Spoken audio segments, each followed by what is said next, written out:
Okay. So this is the excavator taking out the overburden. So the excavator. This is the pit. People cannot walk when the excavator is working.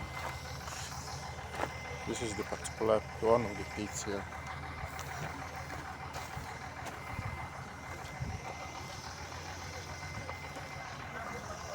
This is where they are working.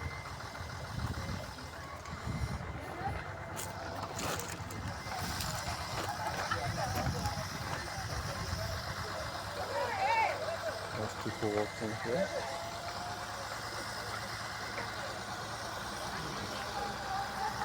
These are the pits. There are a total of about 5 pits here. They are taking out the overburden from the pit.